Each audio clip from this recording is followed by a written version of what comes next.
31 দফা মোতাবেক যদি বাংলাদেশ আমাদের সন্তানের ভবিষ্যৎ এবং পরবর্তী প্রজন্ম বাংলাদেশে নিরাপদে বসবাস করবে ইনশাআল্লাহ। জননেতা তারেক রহমানের 31 দফা নিয়ে একটা কোন অনুধাবন করবেন, যখন আপনারা পড়বেন ওখানে দেখবেন সবকিছু লিপিবদ্ধ করা আছে, রাষ্ট্র কিভাবে সংস্কার হবে, রাষ্ট্র কিভাবে চলবে। প্রিয় দর্শক, ফরিদগঞ্জ পোস্টে আপনাদের স্বাগতম। ফরিদগঞ্জে ঢাকা মহানগর দক্ষিণের বিএনপি নেতা ইসমাইল তালুকদার খোকন সংবর্ধিত হয়েছেন।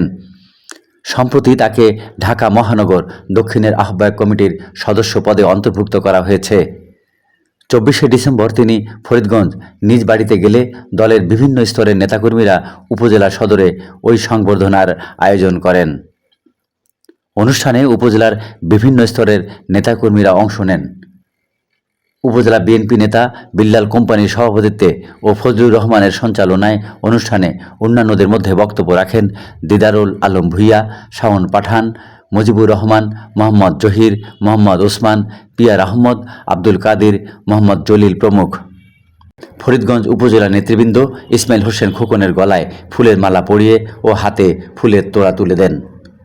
সংবর্ধিত অতিথি তার বক্তব্যে বলেন, আমাদের ভারপ্রাপ্ত চেয়ারম্যান তারুণ্যের অহংকার, আগামী রাষ্ট্রের ভবিষ্যৎ জননেতা তারেক রহমান এই গত কয়েকদিন আগে 19 তারিখে এই নবগঠিত কমিটির সাথে উনি বৈঠক করেছেন, মতামত নিয়েছেন এবং উনি প্রকাশ করেছেন, আমরা কথা বলেছি। জননেতা তারেক রহমান ওখানে যেই কথাগুলি বলেছেন, আমি মনে করি একজন গবেষক এবং যিনি দেশ নিয়ে এত ভাবেন, যিনি মানুষকে নিয়ে এত ভাবেন, আগামী রাষ্ট্র কিভাবে চলবে, যাতে আওয়ামী ফেসিবাদের মতো করে রাষ্ট্র আর না চলে, এই রাষ্ট্রে যাতে সংস্কার হয়, মানুষ যেন তার অধিকার প্রতিষ্ঠিত করতে পারে, মানুষ যেন আইনের শাসন পায়, মানুষ যাতে নিরাপদ থাকতে পারে, সেই বিষয়ে উনি কিছু কথা বলেছেন। ছাত্র জনতার আন্দোলনে 5ই আগস্ট হয়েছে, এই বিপ্লব হয়েছে, সেই বিপ্লবের মধ্য দিয়ে আমরা একটি নতুন বাংলাদেশ পেয়েছি। আমরা কোনোভাবেই এই নতুন বাংলাদেশকে হারাতে চাই না। যদি নতুন বাংলাদেশকে ধরে রাখতে হয় তাহলে আপনারা কারো জমি দখল করবেন না, তাহলে কোথাও কোনো চাঁদাবাজি করবেন না।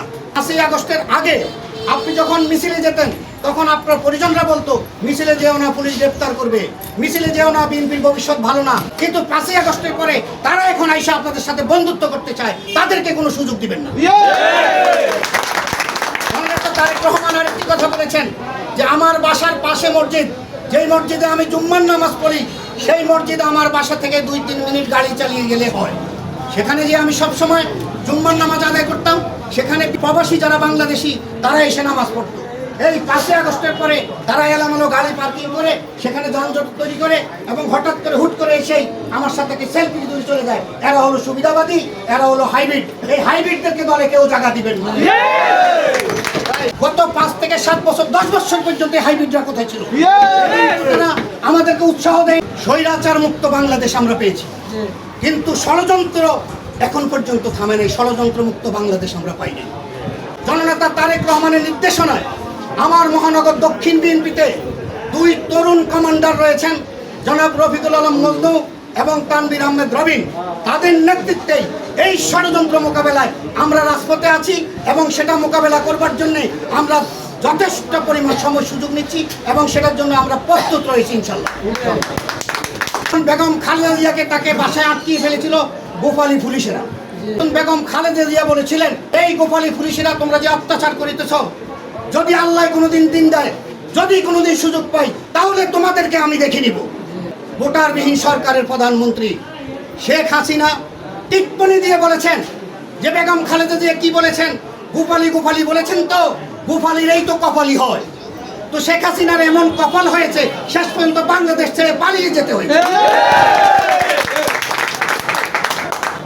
গণভবনে 5 তারিখে ওই বাসায় আসবাবপত্র সব খুলে নেওয়া হয়েছে, সবকিছু ওই বাসায় পাওয়া গেছে, শুধু জায়নামাজ পাওয়া যায় না।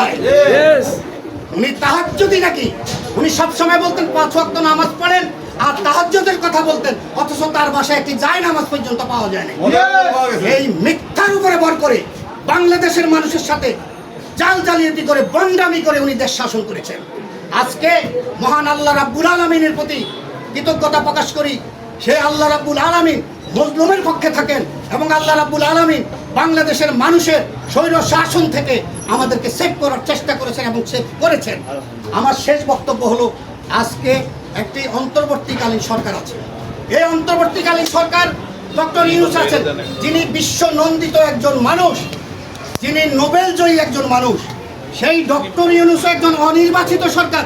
আমরা জানি অনির্বাচিত সরকার যদি বেশি দিন ক্ষমতায় থাকে তাহলে সে বেশিরভাগ হয়ে উঠবে। আপনারা নির্বাচন কমিশনের সংস্কার করতে পারেন, আপনারা দুর্নীতি দমনের সংস্কার করতে পারেন। এই 4-5টি সংস্কার করে আপনারা রাষ্ট্র পরিচালনা থেকে যে আপনারা এখন নির্বাচনের ব্যবস্থা করবেন। আমরা বিশ্বাস করি আগামী দিন বাংলাদেশে যে গণতান্ত্রিক যদি নির্বাচন এই যাবে।